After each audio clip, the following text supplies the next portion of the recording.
YouTuber सादुर Rahman डकी भाई पर charges क्या थे। डकी ने कहा कि मैंने 23 मिनट में ही उनको सारी इन्फॉर्मेशन दे दी थी। किसी की भी पनिशमेंट 7 साल से ज्यादा और फाइन नहीं है कि सजाएं ही इतनी ज्यादा नहीं है जिसके ऊपर इतनी देर उनका रिमांड रखा जाता। हाउएवर टोटल जो रकम है जो ब्राइब के जरिए ली गई है वो कितनी है, फ्रंट मैन कौन था, रकम चेक में लेते रहे हैं ये नहीं, जो 60 लाख थे वो कैश में थे, कैश जो में। 30 लाख थे वो चेक्स में थे और उसी से ही ये वाले भी ट्रेस डाउन हो। पहले उन्होंने खबर इस मत में लिए थे कि चलो पता ही नहीं चलेगा, निकल जाएंगे, पता ही नहीं चलेगा। जब वो बात फैल गई, जैसे आपको साथ ने भी अपने व्लॉग में बताया, तो उसके बाद हर बंदे के इल्म में आ गई थी कि अच्छा ये इतने पैसे हैं, इतने पैसे हैं, तो जाहिर है फिर मुखबिरी हो गई। जैसे कि देखा गया कि सरफराज चौधरी साहब को कोई पर्सनल ग्रज भी था, वो 7 साल के बच्चे को वीडियो कॉल करवाते थे। क्या मकसद था इस चीज का? पहले जब मैं कंटेंट बनाता था रोस्टिंग वाला, मैंने कुछ ऐसी एप्स को प्रमोट किया है जो पाकिस्तान में बैन थी, मैं उन पे भी माफी मांगता हूँ। तो डकी ने तो कबूल कर लिया कि उन्होंने किया। वो मुल्क है जहाँ पे आपने अगर ट्विटर भी डाउनलोड करना था ना, तो एक टाइम के ऊपर आपको VPN की जरूरत पड़ती है। जब आपकी स्टेट ने भी, स्टेट अपरेटस ने, रियासत ने उस चीज के ऊपर कोई इकदाम नहीं उठाए, उसको किसी तरीके से पाबंदी नहीं लगाई, इतने लोग उसको प्रमोट कर रहे थे, क्यों नहीं उस पर कोई एक्शन लिया गया? It doesn't make sense. और ये बिग ब्रदर MI से थे या ISI से? ये उन्होंने खुद ही अपनी वीडियो में बता दिया। आप भी बता दें तो। बस आपने सुन लिया, आपको पता। बिस्मिल्लाहिर्रहमानिर्रहीम, अस्सलाम वालेकुम। आप देख रहे हैं एक न्यूज़ का ऑफिशियल पॉडकास्ट। मैं हूं खावर बुखारी। आजकल यूट्यूबर्स निगाह हालात में हैं। यूट्यूबर डकी भाई सादुर रहमान उर्फ डकी भाई के ऊपर केस बना और अभी रजब भट्ट भी, यूट्यूबर रजब भट्ट भी पाकिस्तान आ गए हैं। उनके ऊपर भी NCCIA के हवाले से काफ़ी केसेस हैं। NCCIA के अफसरान के ऊपर भी केसेस हैं रिश्वत के हवाले से। आपने डकी भाई का वायरल व्लॉग तो देखा होगा। आज हमारे साथ डकी भाई की बैरिस्टर मौजूद हैं जो डकी भाई के केस को देख रही हैं, बैरिस्टर अमरत अहमद साहिबा। अस्सलाम वालेकुम। वालेकुम अस्सलाम। मैम, सबसे पहले तो मैं आपसे आपका इंट्रो जानना चाहूँगा और ये जानना चाहूँगा कि डकी भाई का केस आपने कब संभाला? बिस्मिल्लाहिर्रहमानिर्रहीम। Thank you so much for having me on your show. जो डकी का केस था, इनिशियली मेरे पास सबसे पहले आया था रूप का case. So I am basically a barrister, I am a practising lawyer और मेरे पास ज़्यादातर I am the legal consultant for Punjab food authority. FIE के केसेस, साइबर क्राइम के केसेस को भी मैं देखती हूँ और ज़्यादातर मेरा कॉर्पोरेट काम भी है। क्रिमिनल में मेरा इस साइड पे ज़्यादा काम है। तो साथ विमेन वायलेंस और डोमेस्टिक अब्यूज़ के ऊपर भी काम कर चुकी हुई हूँ। तो मेरे पास सबसे पहले रूप का केस आया और उसके अरूप जो बाद तो जो अरूप, डकी की जो वाइफ है। बिल्कुल डेफिनेटली, और उसको हम लोगों ने कंटेस्ट किया और हम लोगों ने उसमें बेसिकली NCCI जो ऑफिशियल्स थे उनके खिलाफ FIR जब दर्ज हुई, फिर ऑब्वियसली उनके अरेस्ट हुए। अब वो बेलों के लिए अपनी अप्लाई कर रहे हैं और अब उसको भी हम लोग कंटेस्ट कर रहे हैं। उसके बाद जब 7 की बेल लगी हुई थी हाई कोर्ट में, तो हम लोग उसको कंटेस्ट करने लगे थे। ठीक है। तो हाई कोर्ट की जो उसकी बेल है वो मैंने कंटेस्ट की है, कंटेस्ट नीचे वाली मैंने 2 नहीं की है। जो पहले जिला कचहरी वगैरह में नहीं, उसकी वो मैंने नहीं किया। जब उसे जी 16 अगस्त को गिरफ्तार किया जी गया उसके बाद। जी। डकी पर, यूट्यूबर सादुर रहमान उर्फ डकी भाई पर चार्जेस क्या थे? एक तो हमें सबको पता है कि उनके ऊपर बैटिंग ऐप्स को प्रमोट करने का चार्ज था और जस्टिस शहराम सरवर चौधरी ने बड़ा अच्छा एक वर्डिक्ट दिया कि उन्होंने कहा कि मुझे इस जुर्म की सजा तो बता दो। ठीक है, तो उनके ऊपर चार्जेस क्या थे जो 3 महीने से उनको कैद में रखा? आपने बहुत अच्छा सवाल पूछा है और उनके ऊपर बेसिकली जो पीका के सेक्शन 13, 14, 25, 26, PPC पाकिस्तान जो पीनल कोड है उसका सेक्शन जो आपका है 220, 294B और 7420। अब इनकी अगर आप मुझसे तफसील मांगे तो हर किसी की डिफरेंट डिफरेंट है, लेकिन आप प्राइमरीली इनको इलेक्ट्रॉनिक क्राइम्स के अंडर कह सकते हैं। अब जो इलेक्ट्रॉनिक क्राइम्स के अंडर, उनके अंदर वो एक चीज़ थी कि उनको इस चीज़ के अंदर कन्विक्ट किया गया था और आपने बड़ा अच्छा बताया कि जस्टिस साहब का मेन सवाल भी यही था। इनमें से खबर हमारे लिए जानना बहुत इंपॉर्टेंट है, किसी की भी पनिशमेंट 7 साल से ज़्यादा और फाइन नहीं है, वो भी सिर्फ 1-2 क्राइम्स की। मेजॉरिटी तो ऐसे हैं जो कि 3 से 6 माह के ख़त्म होने वाले हैं और उसमें से भी वो 3 माह जेल में ऑलरेडी काट आए हैं। तो hence it can be established कि ज़ाहिर सी बात है कि इसकी सज़ाएं ही इतनी ज़्यादा नहीं है जिसके ऊपर इतनी देर उनका रिमांड रखा जाता। हाउएवर, मैं सिर्फ एक छोटी सी बात इसमें ऐड ऑन करना चाहूँगी कि जब जस्टिस साहब ने भी हमसे सवाल पूछा तो उन्होंने कहा कि फिर क्यों ऐसा किया जा रहा है, तो आगे से IO साहब का काम था, उन्होंने कहा कि भाई हम लोग मज़ीद इस पर तफ्तीश करें। जबकि सारे इलेक्ट्रॉनिक डिवाइसेस इन्होंने 16 अगस्त को अपने पास सील कर लिए थे और ये जितने क्राइम्स हैं या ये जितनी दफ़ाएं दर्ज हुई हुई हैं, ये प्रोहिबिटरी नहीं, नॉन प्रोहिबिटरी क्लॉज में आती हैं, जिसका बेसिक मकसद ये है कि ये कोई ऐसे जराइम नहीं है जिसकी बहुत ज़्यादा संगीन किस्म की या बहुत किस्म के नताइज ऐसे हैं जिसकी सज़ा भी बहुत डिफ़िकल्ट या बहुत ज़्यादा मुश्किल किस्म की होगी, ठीक, जिस तरह के कत्ल या हम उस तरह की चीज़ों में देखते हैं। बिल्कुल। हेंस उनकी इतनी देर का रिमांड बनता ही नहीं था। डकी ने कहा जी, कि मैंने 23 मिनट में ही उनको सारी इन्फॉर्मेशन दे दी थी। जी, मेरा 23 दिन का रिमांड लिया गया। जी। इस 23 दिन के रिमांड के अंदर क्या टॉर्चर डकी ने फेस किया और किस तरह का उन्हें टॉर्चर दिया गया?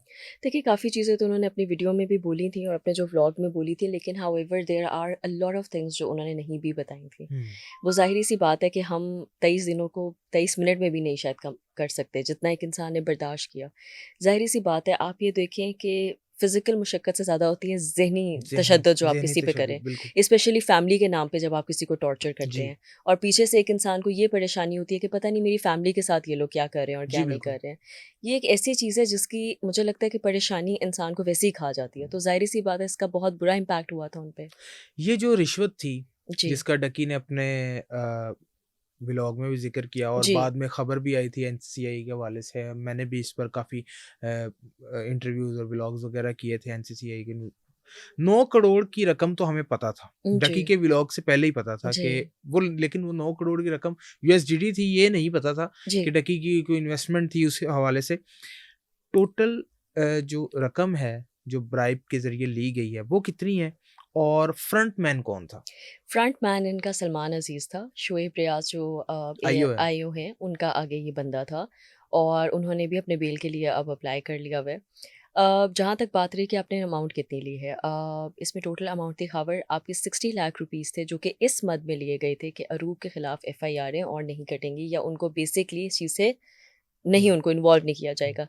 30 लाख रुपए जो कि चेक की फॉर्म में लिया गया था, वो इस मद में लिया गया था कि उनका फिजिकल से जुडिशियल हो जाएगा 7 का। हुँ, और वहाँ से ही इसका 60 लाख का ट्रेस निकला था क्योंकि वो उन्होंने अच्छा। चेक्स में ले लिए थे। हुँ। तो उन्होंने भी एक अपने तौर पे मैं समझती हूँ बेवकूफ़ी कर दी कि उन्होंने खुद ही अपने आप को इस चीज़ अच्छा, में डाल ये दिया। रकम चेक में लेते रहे हैं ये? नहीं, जो 60 लाख थे वो कैश में थे, कैश जो में थे? 30 लाख थे वो चेक्स में थे अच्छा। और उसी से ही ये वाले भी ट्रेस डाउन हो गए 90 थे। लाख ये हो गया और 9 करोड़ की जो जी।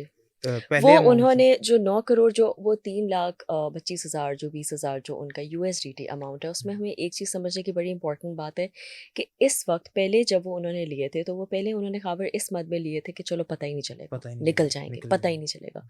जब वो बात फैल गई, जैसे आपको साथ ने भी अपने व्लॉग में बताया, तो उसके बाद हर बंदे के इल्म में आ गई थी कि अच्छा ये इतने पैसे हैं, हुँ, तो ज़ाहिर है फिर मुखबिरी हो गई। जब ये हो गया तो उन्होंने वो रिकवरी मेमो में डाल दी कि जी ये तो हमने रिकवर कर लिया इससे। हालाँकि वो अब बाद में इंशाल्लाह 20th को अब हमारी समाअत लगी है और आगे मज़ीद अभी ये ट्रायल में चलेगा। हम ये साबित करेंगे कि असल में ये इन्होंने कुछ अपने एसेट्स बेचे थे, उसके पैसे थे, उनके ट्रेडिंग के पैसे थे, उनके यूट्यूब वाले पैसे थे हुँ, और ये वो वाले पैसे थे जो कि इस वक़्त एफआईए के पास मौजूद हैं। इस मौजूद वक़्त है। They are in safe hands. इसमें रिकवर कितने पैसे हो चुके हैं अभी तक? रिकवर अब वो ये होगा कि जब उनके अकाउंट्स डेफ़िनेटली डिफ्रीज़ होएँगे, अभी तो उनके अकाउंट्स भी नहीं है ना, अभी इसके लिए हम लोगों ने ये भी हुँ, एक वो किया हुआ है, जो सुपुर्दारी का केस है, वो भी एक जी। चल रहा है। तो जब एक दफ़ा हो जाएँगे तो ज़ाहिर-सी बात है उनसे ये अमाउंट होगी और ये कुछ चीज़ें हैं जो to be honest have discretion of the court में भी होती है। हुँ। कुछ चीज़ों पे वो एनालाइज़ करेंगे, वो टैक्सेशन देखेंगे, सब चीज़ें देखेंगे और फिर उसकी बेसिस के ऊपर देंगे। मैं ये सवाल आपसे पूछना चाहता हूँ, बतौर बैरिस्टर आप मुझे ये बताएँ कि जब कोई किसी को पकड़ा जाता है हुँ। एफआईए की जानिब से या एनसीसीआईए की जानिब से इस तरह के दार साहिब, तो उसके बाप के अकाउंट फ्रीज़ करने का, उसकी माँ के अकाउंट फ्रीज़ करने का, बीवी के अकाउंट फ्रीज़ करने का, दादा-अबू के अकाउंट फ्रीज़ करने का क्या मकसद होता है? देखिए, मैं ये समझती हूँ कि अनलेस एंड अनटिल ये तो आपका कानून भी आपको कहता है कि अनलेस एंड अनटिल किसी ने अल्लाह माफ़ करे कोई टेररिस्ट एक्टिविटी की हो या मनी लॉन्ड्रिंग का कोई बहुत बड़ा मुकदमा हो, तब आप इस तरह के मामलात में आप थोड़े कॉन्शियस भी होते हो कि आप इस तरह के मामलात में अकाउंट्स फ्रीज़ कर सकते हो। हुँ, ऐसी बात नहीं है कि उनके पास इख्तियार नहीं है। इख्तियार नहीं। लेकिन ये मैं आपको बता रही हूँ इस तरह के मामलात हों जब तो, टेररिस्ट कि एक्टिविटी मतलब में आए। बिल्कुल कि आपको हो कि भई अब तो ये बंदा गायब हो जाएगा, ये अपनी फैमिली को भी यहाँ से गायब कर देगा, तो जी अब ये सब चीज़ें हो जाए। पहली बात इस सिचुएशन में तो ऐसा बिल्कुल नहीं हुँ, था। और टू बी वेरी ऑनेस्ट जितने हमारे यहाँ पे ट्रिलियन डॉलर्स की लोग यहाँ पे करप्शन करते हैं, उसके हिसाब से मैं ये समझती हूँ कि अव्वल तो ये अल्लाह माफ़ करे उस तरह की अमाउंट भी नहीं थी। फिर भी इसके ऊपर इतनी ज़्यादा कार्रवाई करने की हुँ, ज़रूरत नहीं थी। वो भी दादा के अकाउंट तक आप पहुँच गए हैं। हुँ। तो टू बी वेरी ऑनेस्ट मुझे ये लगता है ऑब्वियसली बड़ी अनफेयर बात थी और ये नहीं होनी चाहिए थी। लेकिन बहरहाल उनकी फैमिली के अकाउंट्स तो अब उनके रिकवर हो चुके हुए हैं। मैम, अब सिर्फ़ 7 का अकाउंट रह 7 गया है। का अकाउंट रह गया। जी। ये आपने एक इन्फॉर्मेशन खबर दी है जी, हमें, बिल्कुल, बिल्कुल, बिल्कुल ये खबर है बिल्कुल, हमारे लिए। बिल्कुल। और मैडम ये बताइएगा कि ये जो 1x bet और इस हम्म तरह की एप्स को हम्म प्रमोट करना है, हम्म इन एप्स को प्रमोट करने के डकी ने कितने पैसे लिए थे? क्या खाली सिर्फ इन एप्स को प्रमोट करने के हवाले से ही डकी पर केस था, या फिर जैसे कि देखा गया कि सरफराज चौधरी साहब को कोई पर्सनल ग्रज भी था, वो 7 साल के बच्चे को वीडियो कॉल करवाते रहे? हम्म। क्या मकसद था इस चीज का? देखिए, सबसे पहले तो मैं ये एक बात क्लियर कर दूं कि ये जो आप बात कह रहे हैं ना, ये अभी तक साबित नहीं हुई कि उन्होंने प्रमोट की थी कि नहीं की थी, जो ठीक है। सबसे इम्पोर्टेंट बात है। और दूसरी बात ये कि खाली 1x बेट नहीं, एक है बायनोमो ऐप। बायनोमो ऐप जो है दैट्स अ ट्रेडिंग ऐप। हम्म, वो है जिस तरह फॉरेक्स है, जिस तरह आपकी ट्रेडिंग ऐप्स होती हैं, वो जी। ट्रेडिंग ऐप है। वो किस तरह ट्रेडिंग ऐप है ये भी हम कोर्ट में साबित करेंगे, and it's not a gambling app. जहाँ तक 1x बेट की बात आती है, खबर हमारे लिए 2 पॉइंट्स ना समझना बहुत ज़रूरी है। जी।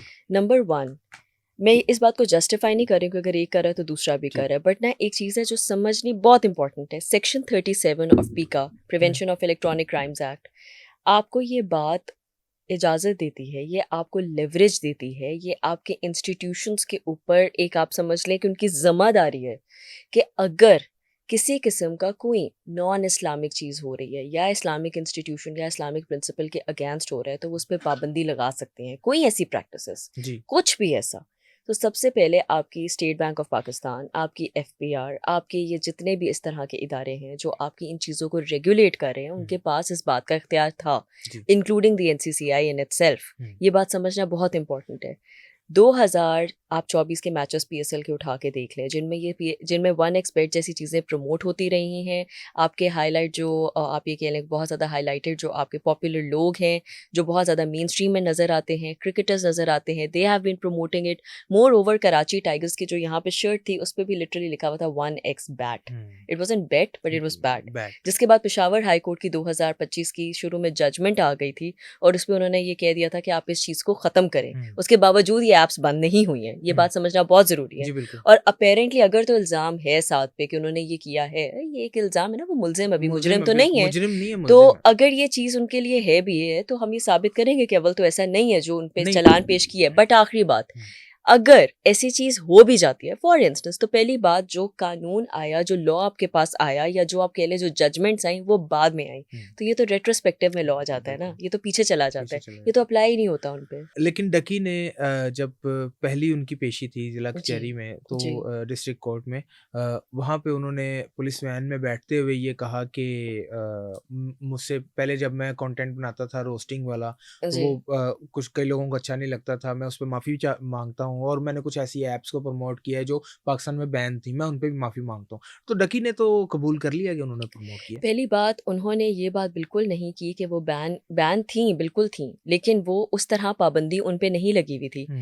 मतलब आप देखिए, मेरी बात सुने, मैं आपको एक बात बताती हूँ। खबर ये वो मुल्क है जहाँ पे आपने अगर ट्विटर भी डाउनलोड करना था ना, अच्छा। तो एक टाइम के ऊपर आपको वीपीएन की ज़रूरत पड़ती है। बिल्कुल तो सही ये बात। पहली बात, ऐप्स बिल्कुल बैन नहीं थी, बल्कि मज़े की मैं आपको एक बात बताऊँ, 16 अगस्त की रात को जब उनको अरेस्ट किया गया तो 23 तक उनका फोरेंसिक नहीं हुआ। ठीक। फोरेंसिक के बाद इस ऐप को पाबंद किया गया है। पाबंद। आप यकीन करें कि 20 अगस्त तक तो मैं भी वो ऐप डाउनलोड करके एक्सेस कर रही थी। ओह। खाली ये नहीं कि वीपीएन के साथ नहीं, वीपीएन के बगैर, हम्म, अब वीपीएन के साथ करना पड़ता है क्योंकि अब जाके वो बैन हुई है। तो द पॉइंट इज़, देखें, मैं खाली यहाँ पे साथ की भी बात नहीं करती हूँ, मैं एक आम बंदे का तासुब लेती हूँ, आपके और मेरे जैसे बंदे का। जब आपकी स्टेट ने भी, स्टेट अपरेटस ने, रियासत ने उस चीज़ के ऊपर कोई इकदाम नहीं उठाए, उसको किसी तरीके से पाबंदी नहीं लगाई, इतने लोग उसको प्रमोट कर रहे थे, हर चैनल पे, हर यूट्यूब पे, हर ब्लॉगर ने उसको प्रमोट किया, क्यों नहीं उस पर कोई एक्शन लिया गया? क्यों एक साथ कोई एग्जाम्पल बनाना था और फिर एक्शन लेना जाना था? It doesn't make sense. Aroob Jatoi ने कब केस फाइल किया, और 60 लाख के बाद उन्होंने केस फाइल किया? और दूसरा ये कि उन्हें किसी ने कहा था केस फाइल करने के लिए, किसी वकील ने मशवरा दिया था, या फिर उन्होंने खुद ही ये देखिए, कदम जब उठाया उन्होंने था? केस फाइल किया था तो हम लोग केस कंटेस्ट करने के टाइम पे थे, फाइल करने के टाइम पे नहीं थे। और ये जो उनको मशवरा दिया गया था, ये उनके अपने घर से उनको दिया गया था। साथ नहीं उन्हें ये कहा था कि जब इन्होंने 60 लाख लिया, फिर जब उन्होंने 30 लाख लिया, तो उन्होंने कहा, ये तो जब उन्होंने अपने ब्लॉग में भी कहा कि ये तो अब सिलसिला नहीं रुकेगा, ये तो सिर्फ अभी शुरू हुए हैं, और डकी को खाना तो देने के, मतलब खाना हर देंगे। चीज़ के बिल्कुल ये लोग ये पैसे लेंगे। बिल्कुल बिल्कुल। तो वहाँ से उन्होंने कहा कि तुम अल्लाह का नाम लो और तुम बिस्मिल्लाह करो और देखो उसके बाद क्या होता है। देखो उसके बाद। फिर उसके बाद आपको पता है सपोर्ट तो थी बिग बिल्कुल। ब्रदर से, तो फिर जाहिर सी बात है मैं चीज़ें बिग हो ब्रदर जाती हैं। पे भी आऊंगा, लेकिन डकी को इतना मारा गया, वो अपने व्लॉग में 3-4 दफा रोए, और फूट फूट के रोए।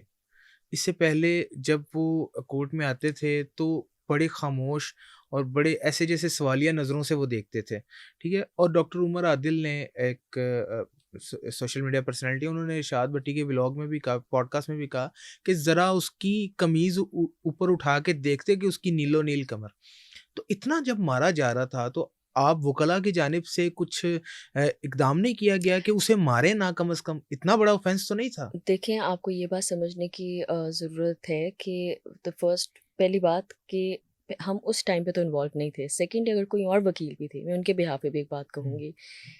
जब जज भी आपसे पूछता है ना और आपको पता हो कि पीछे मेरे घर वाले बैठे हुए हैं जिनके साथ ज़लालत होएगी और हुँ, आप अंडर प्रेशर हो, तो आप कभी भी आके ये बात नहीं बोलोगे कि मेरे साथ ही हो रही थी। आप उल्टा हँस के कहोगे नहीं, नहीं मैं ठीक हूँ, मैं जिस ठीक हूँ। तरह वो करते रहे। बिल्कुल, तो डॉक्टर ये फ़ान बात कैसर के सामने बहुत भी। इम्पोर्टेंट बात है कि उस टाइम पे भी इवन वो वीडियो को भी अगर आप एक साइड पे रखें, आप ये देखें कि जब वो अपनी व्लॉग में भी बता रहे थे, जब कोई और भी आके उनसे बात करते रहते, बिग ब्रदर का जिन्होंने हुँ, नाम लिया, कि बार-बार उनसे पूछ रहे थे कि क्या ये तुम्हारे साथ हुआ है? क्या ये तुम्हारे साथ हुआ है? वो तब भी नहीं बोल रहे थे। हुँ, तो देखिए वो किस तरह ये बात बोलते थे, जबकि उनको पता है कि भई मेरे घर वाले बाहर बैठे हुए हैं। इंसान को अपनी उस टाइम पे फ़िक्र नहीं होती है। इंसान को होता है कि पीछे, स्पेशली एक फैमिली मैन के लिए, कि उसको बहुत टेंशन होती है कि पीछे ना किसी के साथ कुछ हो, हुँ, तो इसलिए मैं चुप रहता हूँ। हुँ। तो वो तो जब उन्होंने बाहर आना था तो ये चीज़ें सरेआम पे आनी थी। बिग ब्रदर का उन्होंने नाम लिया। उन्होंने कहा कि बिग ब्रदर जब आए, लेट्स सपोज़ हम कर लेते हैं 3 मुलाकातें हुईं और तीसरी मुलाकात जब जो जेल में आए, उन्होंने मुझे कहा कि परेशान नहीं हो, हमारी माँ परेशान है, हमारी बहन परेशान है, हमारा भाई परेशान था, इसलिए हम आए और हमारे नाम से तुमसे पैसे लिए जा रहे थे। क्या ये बिग ब्रदर आपको भी आकर मिले? उन्होंने आपसे भी कोई इन्फॉर्मेशन गैदर की? देखिए, ज़ाहिर-सी बात है, आप मैं ऐसे नहीं कहूँगी कि हम जानते नहीं हैं। डेफ़िनेटली जानते भी हैं, हुँ, मुलाकात भी है, पता भी है, definitely I am not going to deny this thing. लेकिन ये बात ज़रूर है कि हम लोगों की इन्वॉल्वमेंट उससे पहले हो चुकी हुई थी। हुँ, हम लोगों की इन्वॉल्वमेंट उसके मतलब आप ये समझ लें कि आगे-पीछे का ही टाइम था, hmm, and then we got involved in this case. So definitely उनका रोल तो था। हुँ। और ये बिग ब्रदर एमआई से थे या आईएसआई से थे? ये उन्होंने खुद ही अपनी वीडियो में बता दिया हुआ है। आप भी बता दें एक दो। बस आपने सुन लिया, आपको पता है। बिग ब्रदर इस केस में इन्वॉल्व हुए, तो उस वक़्त फिर एनसीसीआईए के अंदर क्या माहौल था? देखिए, ज़ाहिर-सी बात है, मैं सिर्फ़ एक बात कहूँगी कि जब आपकी कोई ऐसा इदारा जो कि एक तरफ तहफ़्फ़ुज़ फ़राहम कर रहा है, जिसका फ़र्ज़ था तहफ़्फ़ुज़ फ़राहम करना, जब वो अपनी ज़िम्मेदारियाँ अच्छे से पूरे नहीं कर रहा, और दूसरा इदारा, चाहे वो एफआईए की सूरत में हो, चाहे वो बिग ब्रदर की सूरत में हो, या चाहे हुँ, वो कोई भी एक्सवाईज़ी हो, हुँ, वो जब मिल के कोलैब करके इस तरह के ऑपरेशंस कंडक्ट करते हैं, जहाँ पे वो इस तरह के लोगों को सरेआम मंज़र पे लेके आते हैं, तो ये चीज़ एक बहुत ज़्यादा अहमियत का बाइस होती है। जी, तो ज़ाहिर है एक दफ़ा थरथल्ली तो मचती है। तसल्ली मचती है। बिल्कुल। सरफराज चौधरी साहब, जब हमारी भी उनके साथ मुलाकात हुई और उसके बाद भी जब हमने हाँ। उनसे गुफ्तगू की, तो वो ये कहते हुए नज़र आते थे कि मुमलिकत-ए-खुदादाद पाकिस्तान के बच्चों को इसने ख़राब किया है, क्या आपने अल्लाह को जान नहीं देनी? और अब उन पर जब रिश्वत के इल्ज़ामात हैं, ख़ैर उन पर भी इल्ज़ामात ही हैं, हम डक्की भाई की बात को अगर क्रिटिकली देखा जाए, तो हम मन्ना तो नहीं मान सकते। जब ज़ाहिर-सी तक बात है, वो इल्ज़ाम तो किसी साबित की नहीं भी नहीं होता, मान सकते जब तक आप। जी, इल्ज़ाम साबित नहीं हो जाता। बिल्कुल।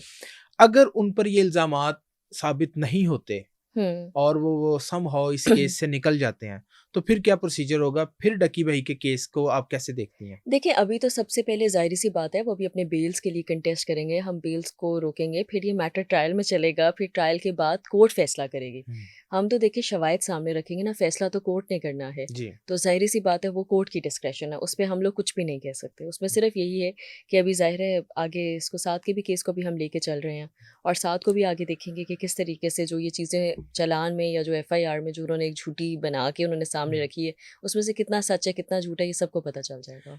अच्छा, लास्ट क्वेश्चन है कि डकी भाई के व्लॉग के बाद आप क्या समझती हैं कि केस कितना स्ट्रॉन्ग हुआ है?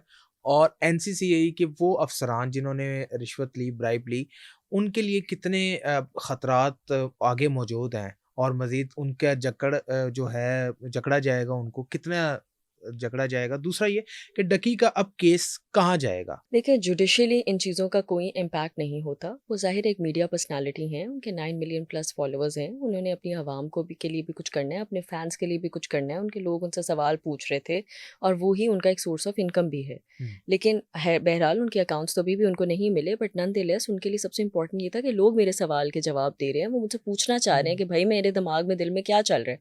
और मैं चाहता हूँ लोगों को पता चले। लोगों तो वो तो एक चीज़ थी जो उनका अपना एक पर्सनल स्टेप था। उसका फैसले के साथ या जुडिशरी के साथ उसका कोई ताल्लुक नहीं है, उसका इन चीज़ों का इस चीज़ के साथ इम्पैक्ट नहीं होता। वो सिर्फ दुनिया को ही बताना चाह रहे थे कि जहाँ कुछ इदारे गलत काम करते हैं वहाँ कुछ इदारे अच्छा काम भी करते हैं, और बिल्कुल। उनको भी हाईलाइट करना चाहिए। हम खाली बुरी चीज़ पे क्यों फोकस करें, जी। क्योंकि हम एफआईए का काम तो नहीं यहाँ इग्नोर कर सकते ना। इस मामले में एफआईए भी मुद्दई है।